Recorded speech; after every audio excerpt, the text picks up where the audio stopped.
And we are live. Yellow, yellow, yellow, yellow. It is Tuga Tuesdays, people. We're back after a sensational, fantastic, spectacular round 16 of the Primera Liga with the team leaders of the competition, despite all the concerns, all the troubles that they're when Derek Gomez still, he's gonna believe it when will he see it, right? Once they leave the trophy, and only then, And at that point, I'll only then celebrate. he's gonna say, Nino, Then, you were yeah. right. Not a second before. And I don't blame you. I don't blame you. I just get excited every week for the performances of these fantastic set of Sporting Club. I mean, Torres here for you tonight. I've got my dear friend Mike D'Agostino, got Derek Gomez joining me tonight.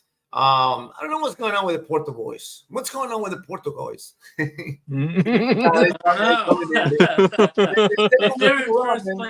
week in a row that we're missing Rui, we're missing Jason. They told me this today, all right? It's just this first couple of weeks we've been extremely busy, got a lot of things going on our schedules, but next week we'll be back, and hopefully your team does the same, right? Okay. Well, they did.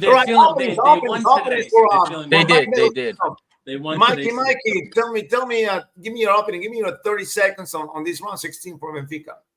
I thought it was pretty good. It was a professional performance, which you call professional. It wasn't spectacular, but they did what they needed to do. Found the back of the net, which is always the most important. Rafa came alive. Of course, if you listen to the fans, you think he's the worst player in the league. But again, I think you said it. He was involved, in all the goals. And, he had two called off, one by this much. The other, I still don't understand. It could have been a poker for Rafa. Yeah, it could have been. It could have been. I'm not exaggerating. I called the game. I mean, it just it happened. I like what I'm seeing. It's getting better. They're building off of their form, and like I said, I think this second half of the season is going to be really exciting. All the teams are starting to, Benfica and Sporting both, but even Porto today turned things around. Sporting looked great in both games, both on the weekend and today. So I think this could be a fight right to the end. It should be a fight to the end. Absolutely. Mr. Derek Gomez. Yes. Tell me your 30 seconds on your beloved Sporting. I'm happy anytime Sporting scores 5 goals. Mm-hmm. Yeah. So it was twice. It was a good weekend. We lost Mike for a second. Here. We're back. Yeah, we're back. Hold on a second. Let me put you here. Did I? Jesus, what did I do? I don't know, man. I'm still debating this thing. I don't want to be. I think you changed the view or the format. Where am I going? Exit full screen first because I gotta. Sorry, Derek. I'm getting my what was here? Present this one. Slides, no. All right. This one matter? Maybe new layout. There we go. Jesus, this is a new layout. What did I do now? Cancel. We'll figure it out. Guys. But I don't like that. Hold on a second. Solely out you. Derek. But that's only you. That's only me. Right? What happened with the rest of us, man? All right. We'll figure it out, guys. But it's just go ahead, Derek. You said that's all you're gonna say. Your team got a fantastic performance. You could be 5, you could be 7. And that's all you're gonna tell me. Oh yeah, I'm happy when it was 5. Yeah. I mean, to be honest with you, I mean it was 5, but if you watch the game, it could have been more. Yeah. It could have been more. I know that after the game. After the game, Vasco said that, it was a lot closer than it actually was, and I totally disagree with him. It could have been a lot worse for him. Oh yeah, absolutely. I agree with you. I don't know what he was talking about there, but no, it was it's 5 goals, and I think Victor played one of his best games, and he didn't score. Yeah. I still think I love that. Games. I love that. He had his hand in almost every goal. The first one was, I mean, again, I'll say this. I do think that the game was just as much a Sporting's win as it was, Estoril losing the game. The way Estoril played the game, the posture that they had in the game, I think really contributed to Sporting's, big win. Because I was surprised, I was shocked with the amount of space they were giving Sporting. They played right into Sporting strengths, if you think about it. They were leaving tons of space. They were leaving tons of 1v1 situations, which Sporting feeds off of. So, I mean, that's why you had the 5 goals, and that's why you had, so many more opportunities. You had Pote hit the post, Marquitos just missed in the first half. Jenny just missed in the first half. Right at the end, Victor just missed 1v1 with the keeper. There were just so many opportunities. And I think, don't get me wrong, Sporting came in with a lot of intensity. They were up for the game, and I think that's because Estoril had beaten Porto twice. They're coming off a 4-0 win, so I think Sporting was up for the game. But again, it was Estoril's posture in the game that they played high up the pitch. They were high pressing Sporting. Sporting was breaking their presses with ease, and then setting up these, in the game. Sorry about that. Yeah, and then just these 1v1s. 1v1 situations where Sporting was just creating so many goal scoring opportunities, and it was a nice win. Did I think it was going to be as easy as it was? No, but it was Sporting were just on top of their game, and and they won convincingly, and on to the next round. No, it was crazy, right? Because in the week before, there were concerns, legitimate concerns about these two teams, especially Estoril and Arouca. Yeah. And they both got destroyed. They got destroyed big time. And it's not that we're looking over the shoulder now with the results that we know already. But it's just I think I said it on there. I said it on there. It was a reality check for Estoril and for Arouca. I have no doubt we're gonna keep fighting for the rest of the season. I don't think they're gonna be in the relegation zone at all. Neither of the two. No. But if we gotta, I want to ask you this, guys. Right? Who you think who lost the most? Was Braga or Porto? I think Braga lost the most. They had the 3 points in the final minutes. They could have gone into third place. I think they did Porto favor there. They gave him a little bit of life. Yeah. Derek? Yeah. No, I agree. I mean, it looked like they were going to hold on for the win.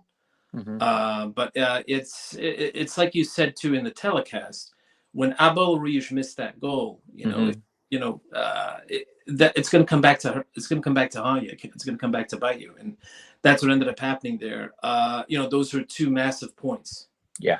Especially looking at their schedule for this month, they really you feel that they really needed to win this game, and they really need to win in Famalicão. I think looking at the January schedule, and to drop 2 points like this could be massive for them. Because I think heading into the season, I think I don't think Braga is willing to accept another 4th place. I've never seen them invest this much in the club. I know they wanted to compete in the Champions League, and they did pretty good in the Champions League. They compete. But I think if you tell them, well, you're going to be okay and you're going to finish 4th place, I think they'd be let down by that. This result could really sting. So both results really, the Porto game and the Braga game, really sets up for this weekend. This is a huge game for both teams. Yeah. And now it's a huge game for both teams. Braga now, right? I think they play each other. Yeah, they play each other this weekend. Yeah, that's the thing. That's why it's a vital. It's such an important game because you look at it this way. If Sporting's playing Chaves, I think Chaves always gives them problems at home, so we'll see what happens. But you'd expect Sporting to win, you expect Benfica to win. So if Porto, for instance, if Porto is to tie, then all of a sudden they're 7 back of Sporting, they're 6 back of Benfica. Now it's the margin of error. I mean, again, Porto's never out, never count Porto out, but the margin of error gets smaller and smaller. Right. Now you're looking at 7. There's a big difference between 5 and 7 points. 5 points is like 2 games. That 2 results that could go your way. Now 7 points, you need three You need results. a third slip up. Yep. And you need to keep on winning. So I just think that this game up coming up is just huge. And if Braga drops points where Sporting Benfica win, that pretty much they can lose the pack. Yep. Forking them for. To the for me, actually, Braga is out after this round. For me, it's just it was just an unforgivable way to draw points at home. Victoria Guimaraes, they got in against the ropes for the last 15 minutes. Right. They should have won this game. Yeah, Victoria Guimaraes should have won this game. Yeah. Yeah. And it was funny because you know what? I know Simon Massa has been spectacular, but he's not. I mean, he's not the only guy. He's not the only guy to score for Braga. I know it's the highest scoring team in the nation, and they couldn't by a bit. Yeah. And they got 40 goals now. Now with this fantastic 5 goals for Sporting. Now they closed it. But but what I'm saying is, it's just the distance between Abel Ruiz and Banza. It is just, I don't know, 500 miles or something like that. I'm not. And it shouldn't be. You're right. No, Mike's absolutely right. It shouldn't be. Abel Ruiz is a Spain youth international. Like this is not just anybody. Yeah, no. He starts for the U21s. Right, exactly. Yeah. In these games, I think I said this last year around the same time about Braga, that I was not sold on them, that I didn't think they were going to win. That was last year when they were just fantastic also in the first half of the season, right? That I didn't think they were going to win the title because of their crystal jaw. They as soon as they conceded a goal, it's just everything went downhill. It's not the same case this year, but they're failing to get signature wins.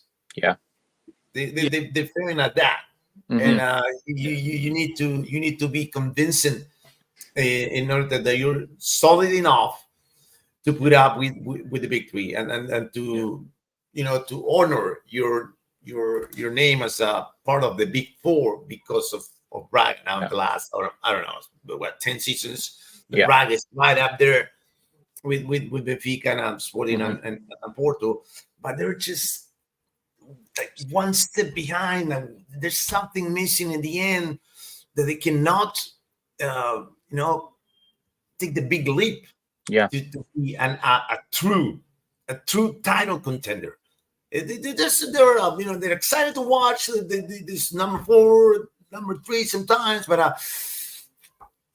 not gonna say you don't get the sense they're not gonna challenge for the title. You get that sense that they're not gonna do it. But it's almost like they don't believe themselves that they can do it. They kind of pull back when they get close. I don't know if it's the pressure. Now you gotta look at this. They played Sporting at home and they tied and they lost to Benfica at home. So there's 6 points right there. You take one out of a possible 6. At home, the second half of the season, you have to go to Lisbon twice. So it's a real uphill battle if they want to challenge for the title. And on the other side, they let Vitória back into the race for 4th place too. Oh yeah. They let them hang around. Yeah. Victoria. I love that game for Victoria Guimaraes. He was, I love Jota, man. I love Jota. I think he now this season this is his breakthrough season because we've seen him before the last couple of seasons with spectacular performance, but I mean, lots of ups, but lots of downs. There was no consistency throughout the season for Jota Silva, and now he's having that. Every game, he's at least 7 points, 8 points performance per game.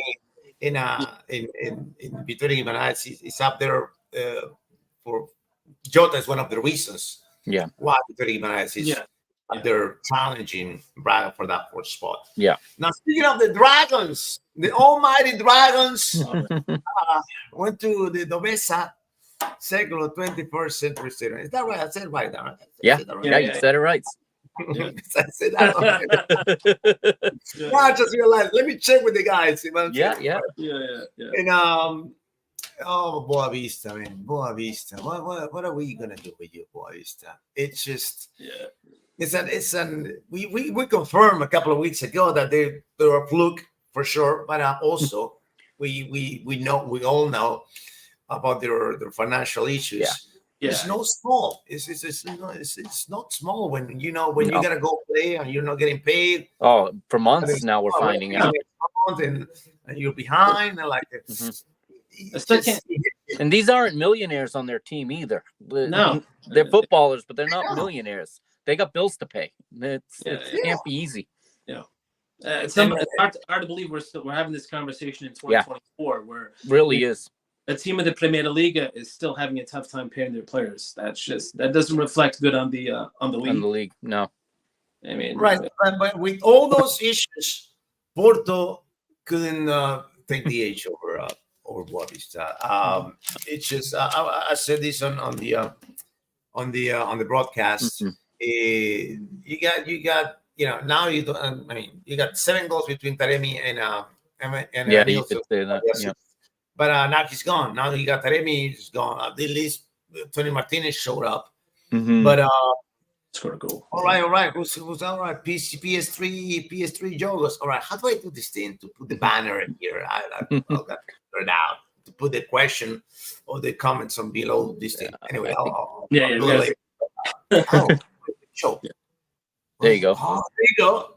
Yeah. There you go. The youth players were also not paid. Yeah. Look at that. What is that? The youth players? What is it? The president basically publicly said it wasn't a big deal. That's the worst part, is if the president thinks it's not a big deal. Really, man? Really? It's a big deal. Very big deal. Of course it is. The custodians weren't paid. The guys that clean the stadium weren't paid. The kit man hasn't been paid. It's everybody at the club. Yeah. Hey, and I got another one here. He says that the Jota is a dirty player. Is he? What context does he mean dirty in? Because sometimes dirty I don't means know. really Maybe good. some deodorant or some Old Spice or something, right? I mean, I think he's nasty. Yeah. Oh my! Thank you, guys. Here's fan. Love your commentary of Benfica matches. Appreciate it, man. Porto. All right. Nico Gonzalez. Did you guys watch again? I did. I actually I was studying for tonight. So. Okay. All right. I like that. I really love the input of Nico Gonzalez, but again, I think when there's some Galeno season, it's a mystery. It is a mystery, yeah. Unsolved, because I don't know if I'm going to believe in him or not. My dear son of the wind, so fast that it's just ridiculous. But where is he now? Where's the real Wenderson Galeno? That's what I want to know. Because and Sergio Conceição insisting on not using Chico and not having Fran Navarro now for the season. Yeah, I don't understand him not using Chico. I don't understand that at all. And then also put on loan was the other kid, Borges. Borges went on loan. Yeah. Yeah. They just loaned him out. Yeah. What? Everybody's going to what are you doing? Right? What are you doing? I think we're gonna stay comfortable here on third place, and we want to watch the fight between the two Lisbon Giants. That's what it says to me. I mean, it's just right. Very inconsistent. I wish the Porto guys were here, because maybe they know something that's going on. Is there something behind the scenes? Are they not getting paid? I mean, what's going on that they're letting talented young players leave virtually, on loan. I don't understand, what their off-season strategy was. I mean, you bring in Nico Gonzalez. I mean, he played for a little while, then he's gone. Yeah. Now it looks like he's coming back. I mean, Ivan Hine, what was that? Yeah. Is he figuring in? You bring in Fran Navarro, he's already gone. Yeah. They brought in the guy named Jorge Sanchez. Where is he? Right. What was the off-season strategy? What was the point of bringing in all these players? I mean, is Sergio Conceição on the same page with the scouting department? How much input did they have? It's just been a very weird season. It was a weird off-season planning. It's just it's very inconsistent. Like Tony Martinez. I mean, there were games where he wasn't even on the bench. No, now he's in the starting 11. So I just Porto, they're tough to follow. It's been very inconsistent. Danny Namaso was productive early on, and he's he's curtailed off. Yeah. Unreal. Now we're gonna throw a couple of questions here on Benfica's, ladies and gentlemen. There's any lady out there? I don't know if there's any lady out there, but if there is, thank you very much for watching us. Yeah. All right. Mikey. What was I going to tell you? The offense. I've been saying this for years. Rafa is the main man on the offense, despite who's leaving.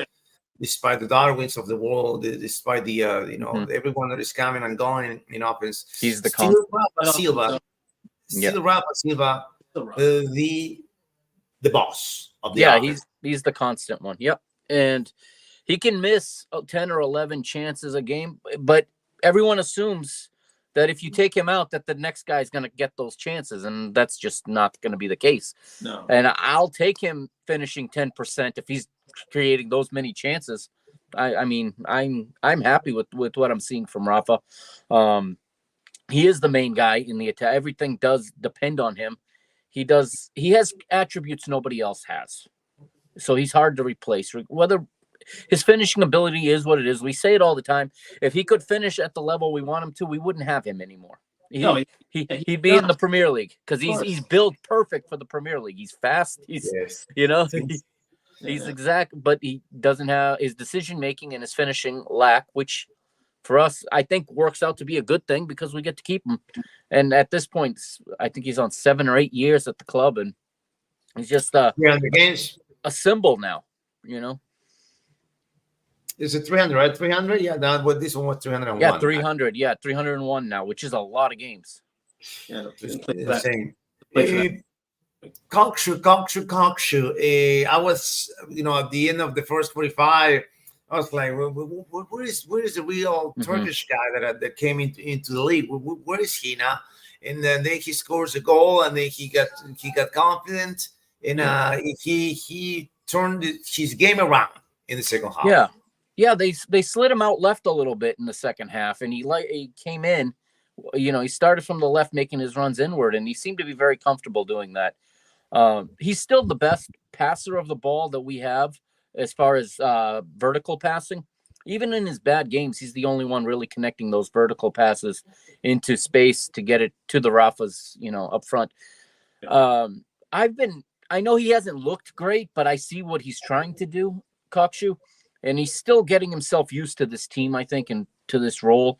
And getting used to his partners in midfield. Sometimes it's Florentino, sometimes it's João Neves. It's usually João Neves, but sometimes he kind of plays out of position to make room for other guys. So that was a great second half from him. He came alive there a little bit, but he really carries the burden of his price tag, and he's always being compared not what he's doing in the match, but what his price tag was, and it's constant, and it's always the headline of every but he cost this, and it's very hard for any player to not to. I don't think it's affecting him, but it's affecting people's view of him. When I watch him play, I see quality. I see it too. I do, and sometimes I take some heat from people for that, but I do see it. Maybe it's the old coach in me that watches different things and can't always watch on the ball because he does a lot of things off the ball too. And again, the way he just links up when he's not there, you saw they struggled when he was injured. There was a struggle generating opportunities because he makes those difficult passes, those difficult vertical passes, puts it into the dangerous spaces so that the more advanced attackers can do their job. So, yeah, I think again, it's part of the evolution of the season, and he's just growing into his role. So I'm hopeful that this is the beginning of something good. It's going to be like a little bit of a wave that's going to start to grow and grow and grow as the matches come as we get into the rest of this month, February, March. This is a tough part of the season. You feel like it's the middle. It feels like the end is so far away, but you've been playing for so long. Yeah.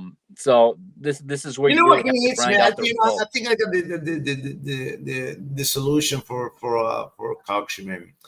This is what he needs to do right before the game. Take a couple tequila shots, man, and you just be on fire, all loose, dancing on the table, then boom, to deliver all his abilities, because he's a fantastic player. But it's being more more serious now. But this guy says also, I think it's right here about the hoarseness. Back on top, I think Cox should be more free to focus on the offense. Just need fullbacks this January. That's what he said. I'm not convinced that he's gonna take Auschwitz out of right back this season. Yeah, no. The rhythm is there, and it's hard, and you can't just take a player and drop him in to his old position, and he's just gonna pick it up like that. He has to get reacclimated. Now, if there's an injury and he needs to do it, that's different. But with things working, I'm not convinced Roger's going to go for that switch right away. I think they've figured out a system there where Auschwitz plays more on the inside right channel with Di Maria on the outside right channel, which is the opposite of what usually happens, but it's working for them. Yeah. So I see that, and I think he's going to keep going with this as long as he can ride it. And I think that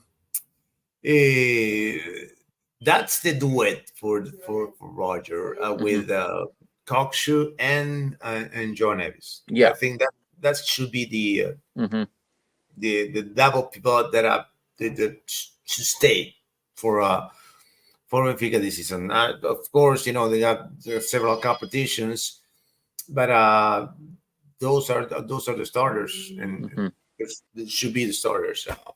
Angelito Di Maria. Is the fitness taking a toll on him already? Oh, that first goal was his ball, wasn't it? If I remember correctly.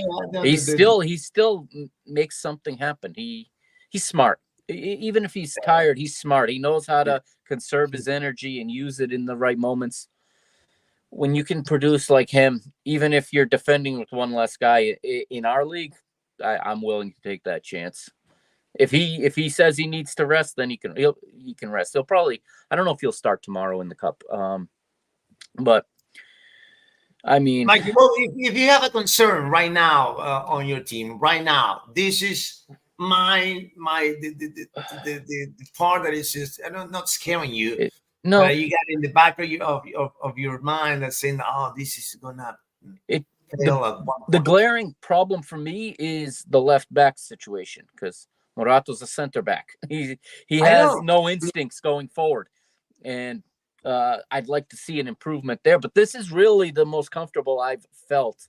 And there, PS3 said their left back. Same thing. But this is really the most comfortable I've felt. To the left, baby. Yeah, everything you got to the left. But that's really where I really am concerned is there because he can get exploited. Especially in big games, and there's going to be big games, and the lack of ability for him going forward really hurts our play down that side of the field. He doesn't have the overlapping runs that obviously I'm not going to compare him to Grimaldo. That's not fair, but even to when Auschwitz plays on the left, he doesn't do the same. So hopefully somebody comes in and we got couple weeks left in the market. I don't know if they're going to find a left back, but that's where I think the biggest problem is. Is Boss still hurt? He's expected back, I think, in the next 2 weeks or so, which poses the possibility of swapping. He's a quality. Yeah. Let's see what's going to happen then. He's saying that he's going to play Arsenal, but once Alexito Baez is back, he's the right back. Yeah, and probably Auchness goes to the left, and my whole theory about Auchness and Di Maria's partnership goes out the window. But then what you're gonna have is Auchness goes on the left, João Mario has to play because he covers that inside space for him. They have that dynamic, even if it doesn't look pretty going forward, because everybody really only watches the game going forward. He does a lot in protecting the outside back on that side. Let me tell you, if that signing of Benjamin Relacer from Estudiantes goes through, I think he's gonna bring something special on that way when that guy's a beast. I mean, beast.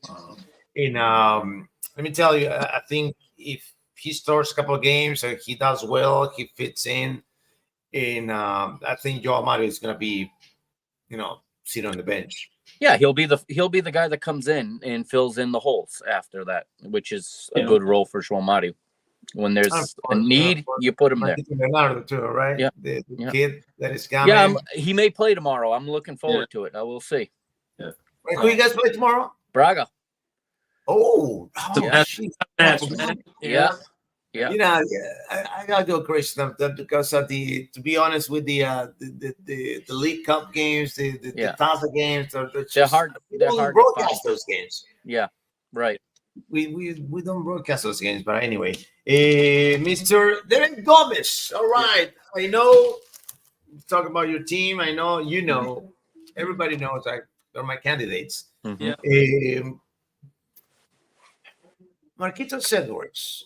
We were talking about Jota's consistency, and it's like it's the same thing is happening to Marquitos Edwards this season, huh? Yeah.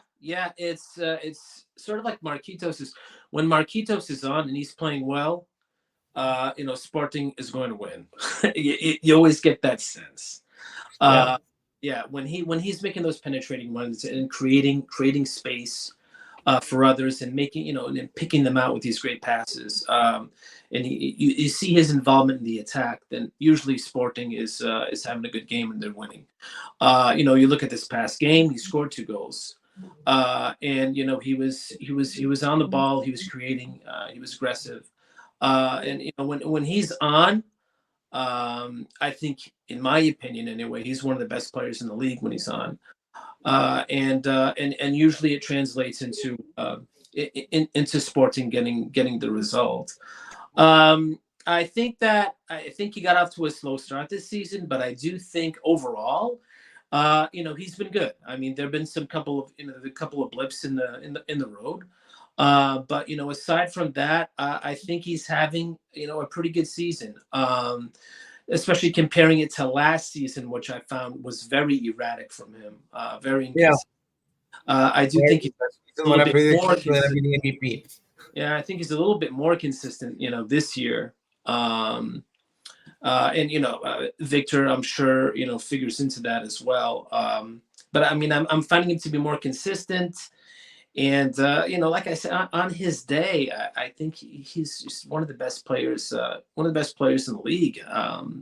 Just, in my opinion, super talented, super skilled. He's got vision. He's great with the ball. Tough to take the ball off of him.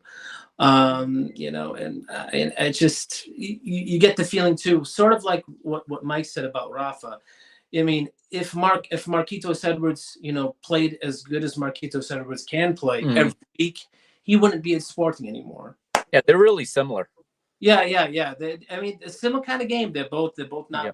They're both physically strong, but they're not tall or big. Right. But they're very compact. Mm-hmm. Tough to get the ball off of them. There are similarities between the two. But like I said, again, if Marquitos Edwards played the way I know he can play every week in, week out, I don't think he's at Sporting right now either. That's how I feel about it. But I mean, I'm a huge fan, and like I really do think that he adds to the team, he adds to this league, and I think he's one of the best players in the league. Absolutely. Now, I was doing the show earlier today. What is this? The Portugal show, when we do the recap of the weekend games, and I was just amazed because when you call it live, it's different, right? You analyze, but then when you see it again, you see different things. Yeah. And I was so impressed the amount of manpower that was dropped to Gyökeres. He was dragging like 4 defenders at a time. I mean, everybody was focusing on Gyökeres, and they left so much for the other ones. Yeah, like Marquinhos, like Francis Trincao, everyone else. Yeah, because of the massive attention that Gyökeres is getting. Pote's goal. Pote wins the ball in the middle of the pitch, and then Victor makes a diagonal run, and 2 defenders follow him. Yeah, that opened up the space for Pote to get a shot and slot right. Oh, did we lose? And Victor didn't touch the ball. He didn't touch the ball, but his presence, created that goal. Created opportunity. It's just, he's having such an impact. He scored 2 goals today, so he scored 20 goals in 23 appearances for Sporting. And I was reading stats, and evidently he's the top assist man in the league too. He is. He's got 7 assists. Yeah. It's just, I mean, sometimes you hit the jackpot, and Sporting really hit the jackpot with this guy. But going back to what I said earlier, I mean, Ishtaril played right into his hands. There was too many situations where he's 1v1. I mean, remember that first goal where again was the ball over the top, set up a 1v1 situation, and he used his physicality and he brushed the guy aside. It looked like the guy was a middle schooler or something. Just brushed aside, and then he created the goal for Marquinhos. And the second goal was almost a copy of that. Again, 1v1 situation with him, either on the right or the left. He can go right or left. You don't know. And again, he takes his defender, makes an easy pass, and Marquinhos Edwards made it 2-0. And at that point, you knew Sporting was going to win. But it's just, I mean, you see the physicality, the speed. Yeah, it's just ridiculous. I've seen taking the charges from the defenders, and he was like, boy, like it's like rock solid, man. They bounced right off him. Yeah, man. Yeah. He's. I mean, I've seen big guys in the past, but more often than not, they're slow. But he's big and he's fast. Yeah. And he can finish. And he can set up. Finish. Right, but those guys, remember that I posted that Mikey, that what is it, tactics? Some guys on Twitter saying that complaining about Gyökeres. Yeah, right. Who? How many teams would love to have that? Yeah, he should keep his head up because he's not watching the surroundings. Like he should do this. That's. Okay, just keep playing FIFA, man. Just keep playing FIFA. Exactly. Right, and be happy. Okay, there's. I'm not gonna say that there's nothing wrong with the guy, but when you score 20 goals in 23 games, you did things right. Absolutely. You did things right. Chelsea won't listen to me though. Chelsea won't listen to me. I know. That's some of the most fun I'm having. With advertising, man. I'm telling you. It's 100. It's Ruben says it. It's $100 million clause, €100 million clause, and that's the only way he's leaving. I suggested they pay $200 million. They have it. Michael's gonna write him a check, man. I'll drive him to the airport. I'll go over there and drive. I mean, just talk to Jorge Mendes. Hey, Jorge, can you get this guy over Chelsea? I mean, it's funny. Somebody responded to me and said, "No, you're wrong. It's Ishgayu is the guy that they want." It was a Sporting fan. Hey, no, Derek, do you watch the what is this Pedrito Porro's goal the other day? Yeah, I did see it. Yes, I did. Yeah. My God, Yeah. my God. Yeah. I'm happy for the guy. I really am. Yeah. Me too. Me Yeah. too. Yeah. Well deserved. You know, he got to struggle the first season, huh? He got to struggle the first season. Yeah, he because did. It's the rhythm. This is just brutal. It's a whole different world. It is, man. Oh, They're playing. They're ice skating on the pitch, man. Yeah. The game, of course. Yeah. It's just ridiculous. It's just, without a doubt, it's just the best league in the world by a long mile. Oh yeah. And I don't remember, you know, the when Serie A was the that was all the best.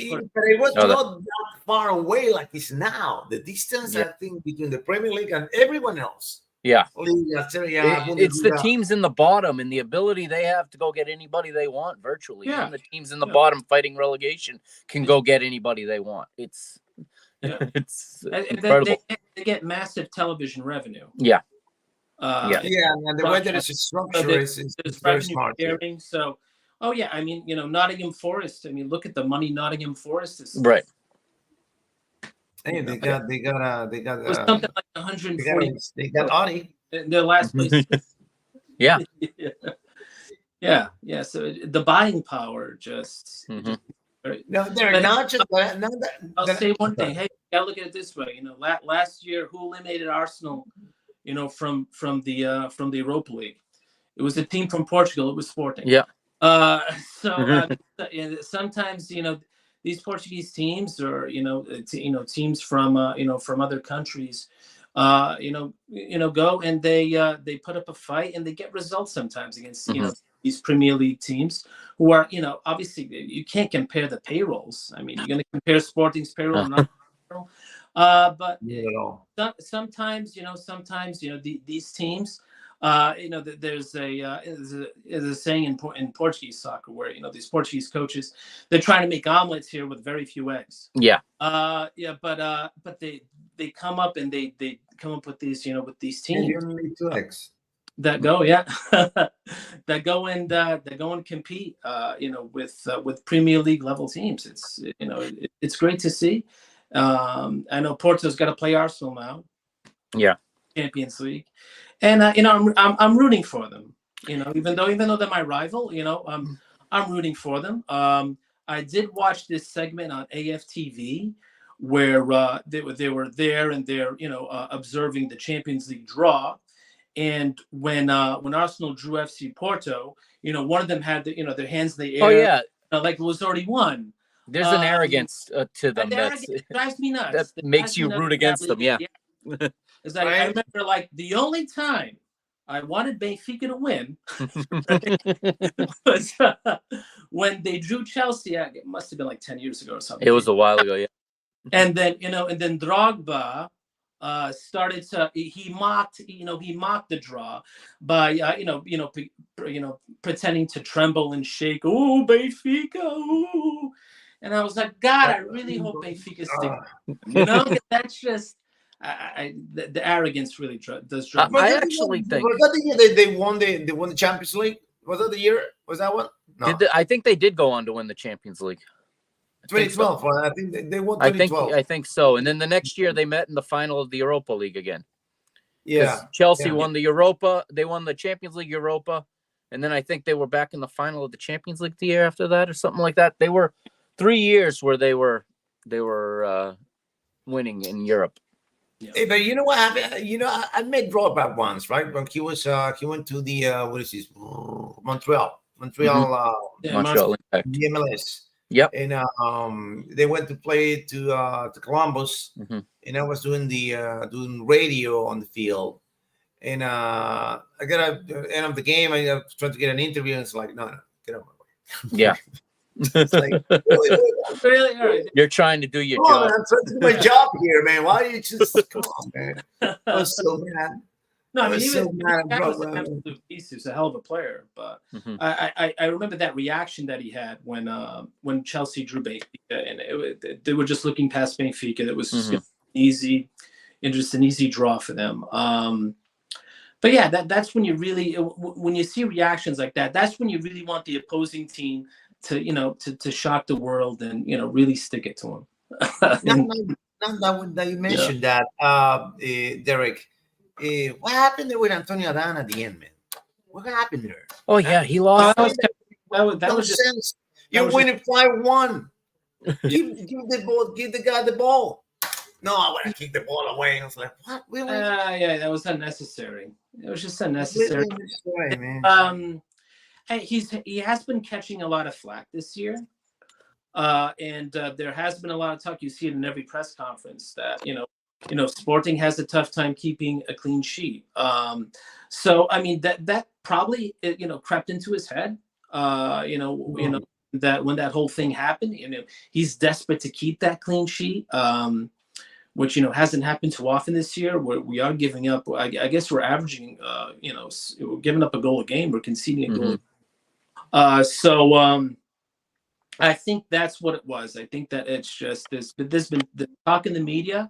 I know I've seen it myself. There are games where I've seen goals that he could have done better at. I don't think he's having a particularly great season. I don't. And I think that was sort of that moment. There was a culmination of what's been going on this season. Because I think that if the season was going well and that happened, he wouldn't have had that kind of reaction. Derek, you lost to in the last 6. You lost to Benfica, and you lost to Vitória Guimarães. In both games, he conceded at least 2 goals, Antonio Dan. But if what is coming now on Sporting's schedule is I'm not gonna say it's a walk in the park because there is, but I don't see any serious challenges ahead of you for at least January. I think that you're gonna stay at the top by the end of January. Hope so. Now, if you remain number 1 at the end of February, will you believe me? Right now it's 1 point. I know it's nothing. At the end of the day, do you remember those 10-point leads? In the last 3 seasons, there were double-digit leads at this. In January, double-digit leads for Benfica, double-digit leads for Porto, double-digit for Sporting in the last three seasons. Not this one. So I'm cuckoo. I know. I just I don't look like you know me. I'm cuckoo. I'm sticking to my candidate.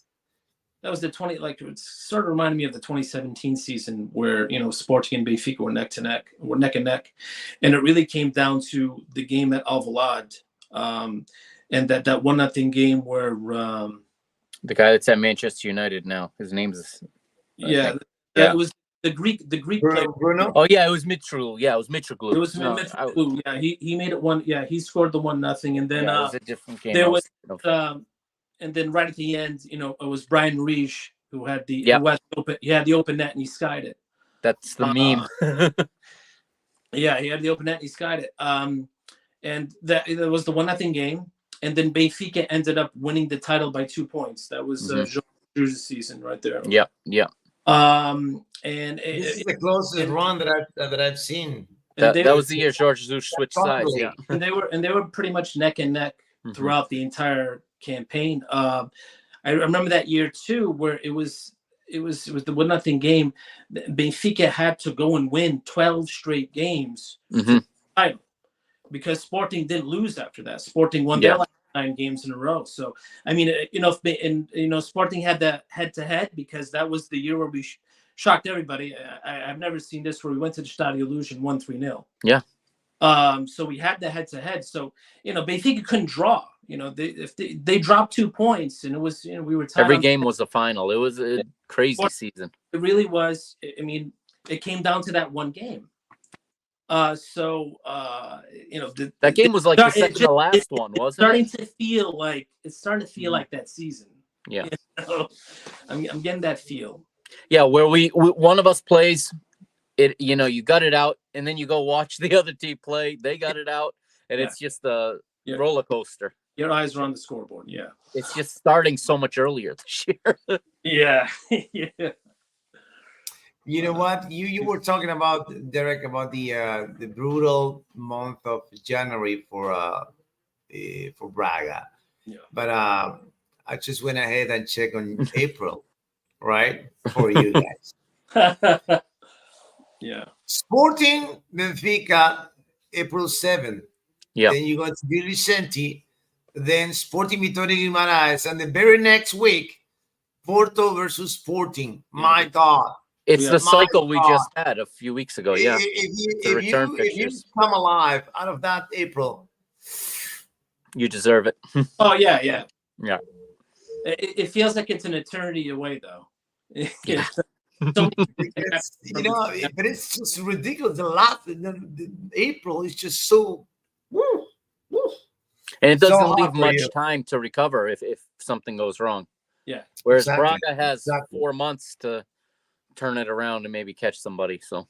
And then who knows? If Benfica and Sporting might still be alive in Europe at that time too. So be playing on Thursday nights. Mm-hmm. Yeah, that's always tough going Thursday, Monday. Yeah, yeah. And then you got the League Cup games. You got the Taça games. So the League Cup is done this month. This month, yeah. This month, right? Okay. Yeah, the Final Four is this month.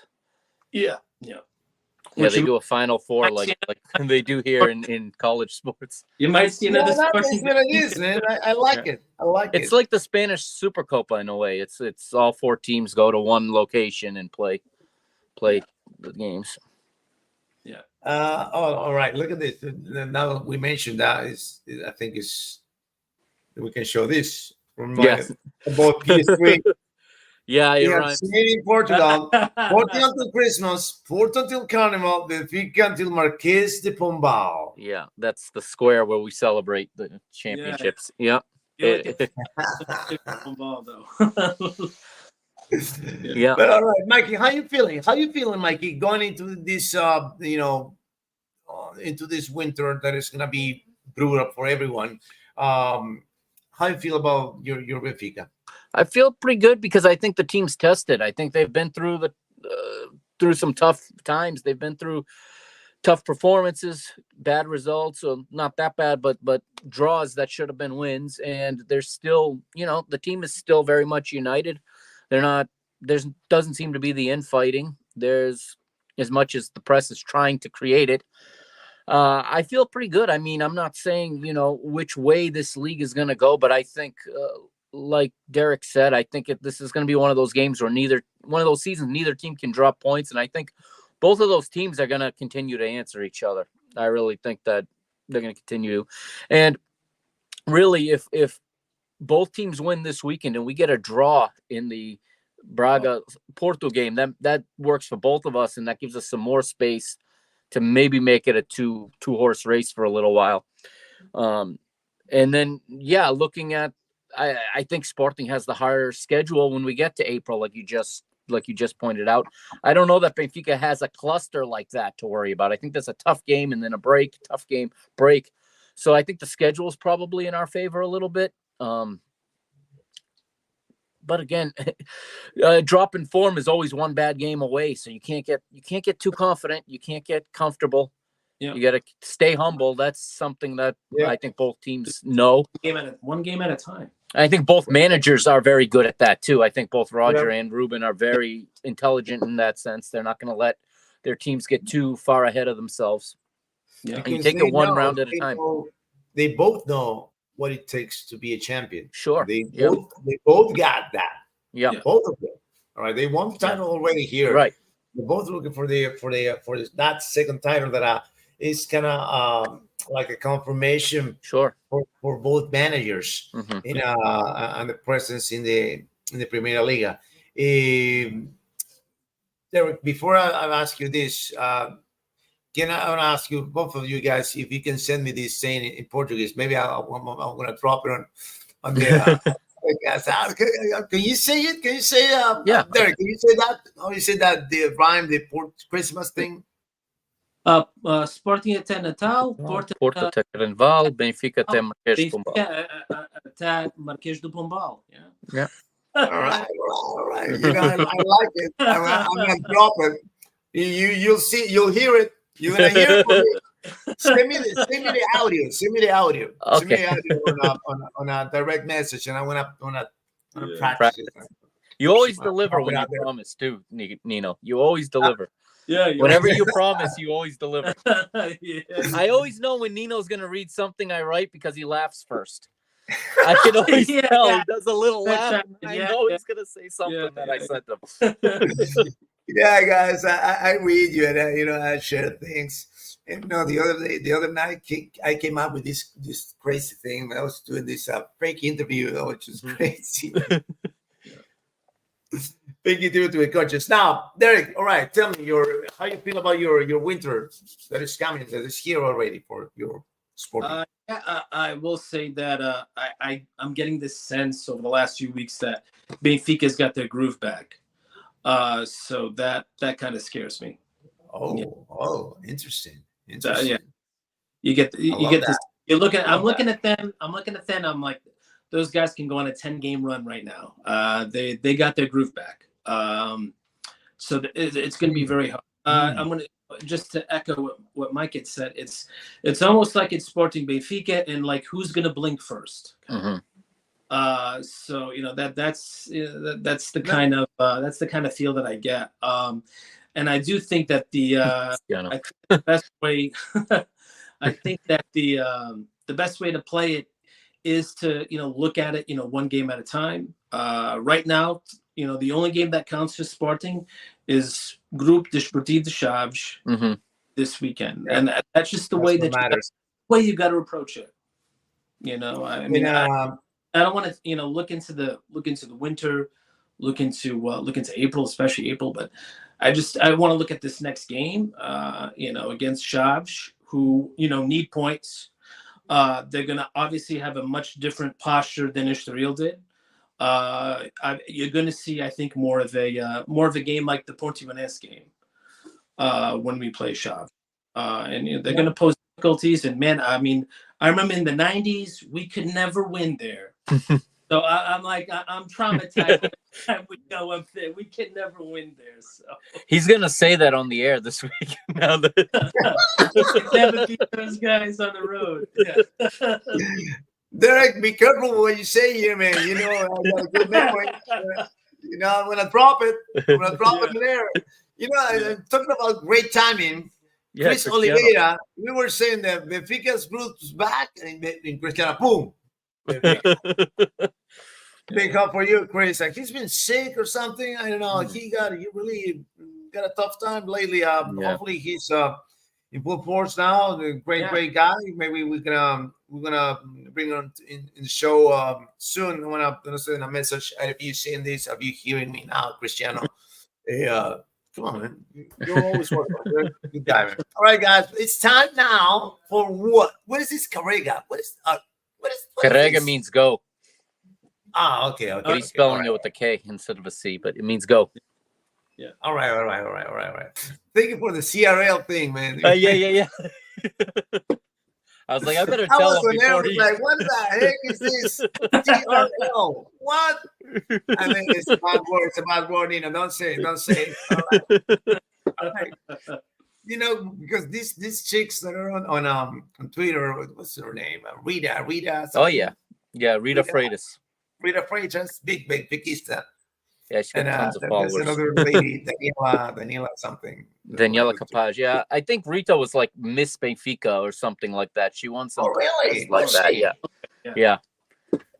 Okay. Maybe we can bring on the show one time, huh? I want to go send a message there. Hey, Rita, you want to come on the show? Those things, right. All right, the invitation is open. Okay. All right. Let me see here. Where do we go? It's time now for the predictions, guys. For the next round 17. This is the last round of the first half of the season. Yeah. And we're going to kick off on Friday, Portimonense versus Farense in Portimao. Derek, what's your prediction for this Derby? Yeah, that's a Derby de Faro. I'm gonna go 1-1. 1-1. Okay. 1-1. All right. Yeah. Mikey? I think who's at home? Portimonense Portimonense at home. Portimonense. Okay, then I'm gonna go with 2-2. 2-2. I would have taken Ooh. Farense to win at home, but in Portimao, I think it's 2-2. I think so. I'm gonna go 2-2. I like that. I like that one. I like that one too. All right. Next up, it is Casa Pia Famalicão. Casa Pia's coming off a big win. Yeah, Huge win. they're one of those teams when you think they've dropped off, then they pick up a result and they're right back in it. And Fama's been struggling. Yeah. Not as dangerous as they were last year. PS3 says Famalicão. Okay. All right. You know what? I'm gonna go with the big guy. All right, I'm gonna go with John Dercat. This is scoring a late goal winner for Magnell. I want to say that. Ooh. Yeah, say that. Ball predictions. All right. Ooh. We've been talking about this game for almost all night long. Chavez, Sporting. 2-1. 2-1. Yeah, it's going to be a nervy one, but I think Sporting. Yeah, I think it is. It is. I mean, I Chaves is that kind of team playing in that stadium. Yeah. Mm-hmm. Yeah. Yeah. I want to say it's going to be 3-1. I want to say 3-1 Sporting. That'd be great. I want to say 3-1 on that one. All right. Estoril Moreirense. Ooh, that's going to be a fun one. It's going to be a fun one. Two teams that just think Estoril is going to bounce back. Back to their system. Both teams. Yeah. Estoril is going to bounce back. But it's going to be a lot of goals, I think. It's going to be like 3-2 or something against Moreirense. I can see that. I could see Moreirense winning. Some ice just fell off my roof. Sorry. Yeah, I can see Moreirense winning 2-1. I mean, Vasco Seabra is starting to go true to form here. After that result with Sporting, I think that and then today's result where they lost 4-0 at home. Yeah, I think they rotated a lot of the squad though today. I think they had their run, and now it's time for the wheels to come off. That's what I see, man. Vasco Seabra does it again. Oh my. Yeah. So I think Moreirense goes there and wins 2-1. I'll say 2-1 to Estoril for me. I think they get back to what they were doing. Okay. I think Estoril is going to win 2. I can't believe it. He's back in Portugal. He came in the Sporting game and then he played today against Porto. Mangala. I can't believe it. Is that the same one? It is. It's the same one. It is the same one. I had no idea. I saw that Mangala. name and I was wondering too. I mean, when that guy played for FC Porto, the man was an animal. That guy was a beast, man. And then it's like you're watching him playing against Sporting, and it's just, he's sort of just like a shell of what he was. Mm-hmm. He had there was a 1v1 situation with him and Victor, and right away he just grabbed Victor and pulled him down. He got a yellow card, but because he knew. Mm-hmm. He gave away a penalty. A penalty. I just read that comment. Yeah. Yeah. Once Victor got a step on him, he knew, that his only hope was to foul. But no, I just remember him, back when he was like 23, 24 when he played for Porto, and I mean he was just an absolute animal. He was a beast. So it's good to see him playing again, but obviously it just isn't the same Mangala. I mean, he played for Pep. He played for Manchester City. Now he's at Israel. Wow. Yes, it's such a shock. Football's a funny game. It is. It is one. All right, I'm checking on this. I want to show you something, guys, in a second or 2 or 3. But first, let's finish with the predictions, and I'll show this to you. Gil Vicente, Estrela Amadora in Barcelos. I think Gil Vicente. So the guys get too much. Go for it. I'll say Gil Vicente. So My first instinct was Estrela Amadora, but I kind of paused and thought about it for a little while. But maybe a 1-1 draw. I think Gil Vicente wins 2-1. It's a 3-1, 3-1. Digilistas. All right. Para papa. Oh, Benfica Rio Ave. Okay. Now, Mikey, should I say Adaluz or Adluz? What is it? Well, usually we just say luge in na luge at the luge. We don't usually put the da luge in it when we say it in English. Okay, so I'm just saying, the Benfica plays at luge. At the luge, yeah, is how I say it. Because the means the. Yeah. Yeah. So is that right? Because when we say it in Portuguese, we just say na luge, na luge, at luge, or the luge. Na luge, yeah. Yeah, na luge. So the article is the.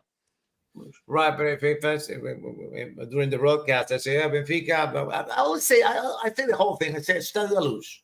Yeah, you can say the whole thing. Yeah. I mean, yeah. Right, just check in with, yeah, no problem. I got you guys. You got, no Portuguese. Yeah. Learning though. I think, yeah. I think hopefully the clean sheets continue. That's really what I like the most about this run right now is these clean sheets that, Trubin's been huge. He's what we call a big team goalkeeper when he is called upon once and he makes a fantastic save at on that one opportunity. And there he says you can call it the cathedral too. That's what we call it as a nickname. I think Benfica. This is the first time I heard that. Yeah, I think Benfica wins 3-0 again. I think that's really what's going to be this weekend. I would say home. Either going to be 2 or 3-0. Yeah. Yeah, they're rolling. So when I say this at the cathedral, is that right? Yeah, they'll know what you. That's proper. Yep. Oh man, they're gonna love this. They're gonna love me, man. They're gonna love it when I see the cathedral for the first time. Okay. Para Papa Vizela Boa Vista. Oh.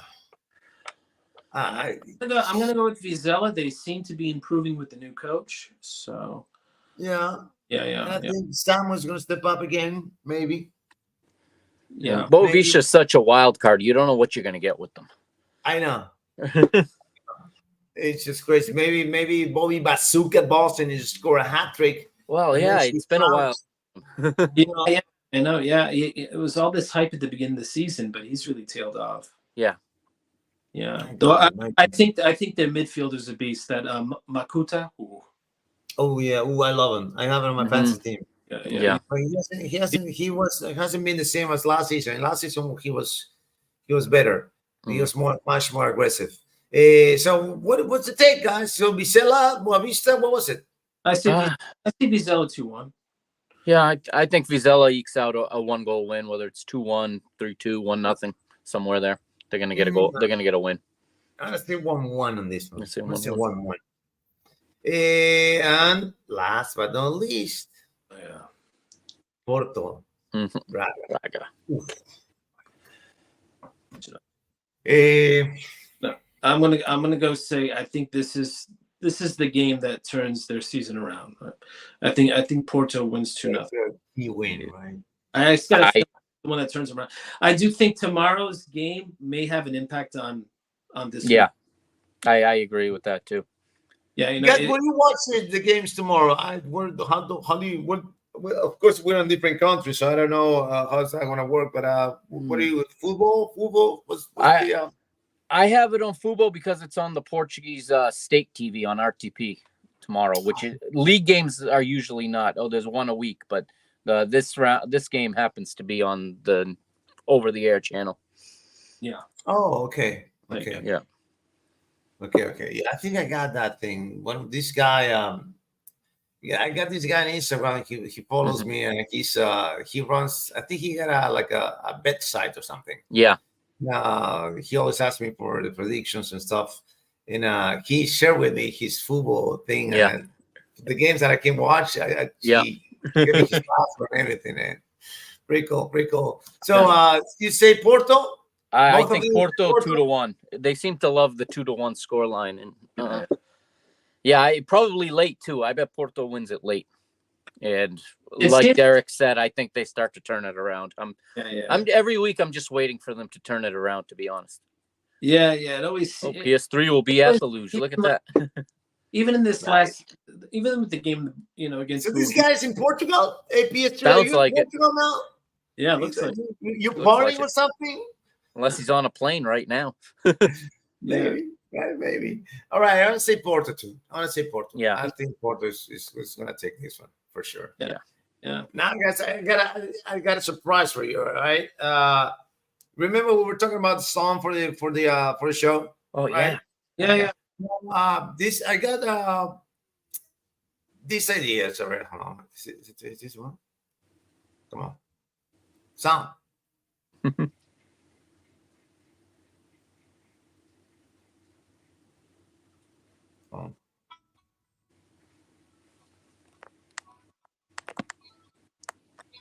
What do you think? You got it? You hear it? Couldn't hear it really. No, we couldn't Hold on a second. Jesus, I turned it off. Crap. I turned off my phone, man. Jesus. All right. Maybe if I put something on my computer, can we hear it or not? If you share, you can share with audio if you hit the share button. All right. Wait a second here. Or the present button. I forget what they call it on StreamYard.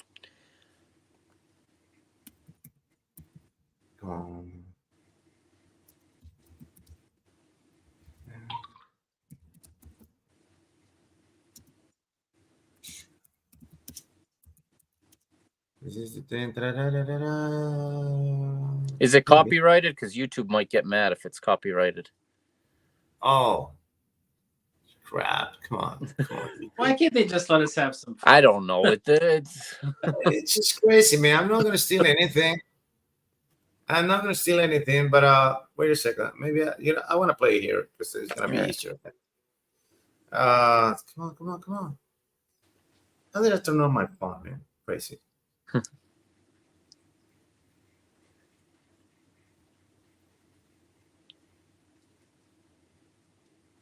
Wait. Oh yeah, the Chicago. Yeah. Bulls. Yeah. Yeah. Nice. Yeah. That just makes an announcement that we're for real. Yeah. That was one, Nice. And of course the other one is this one. I got three options, right? 3 options. That's the one. And this is another one because I love it because they play at a lot of different stadiums in the Primera Liga. They play this one.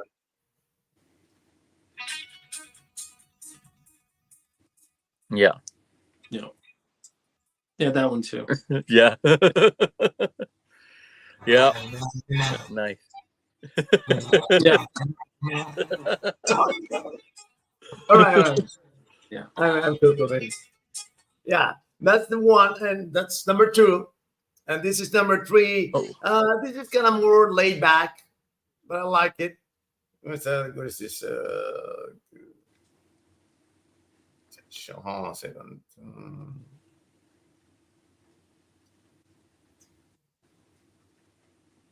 This one. Is this the one? Crap. This is no. No, fuck. That's not the one. I can't find it. Anyway, what do you think about those? The first 2 guys. I like them. Either one is good. I like them both. Either one is good, right? I think they won the series one with the entrance of Chicago Bulls. I'm especially not to the first one because now I'm thinking mid-90s Chicago Bulls. Yeah. Yeah. That's what it's got me thinking. Yeah, and those guys mean business just like we mean business here. So. Exactly. Yeah. That's it. It's a slam dunk defense right there. Enough said. Yeah. It's approved. That's the new anthem of Tuga Tuesdays. Of course, I want to figure out a way. All these camera things, the angle. Yeah. Still working on it. But that's gonna be next week when we turn on. Yeah. Nice. Thank you guys. Appreciate it, Mikey. Always Derek. a pleasure.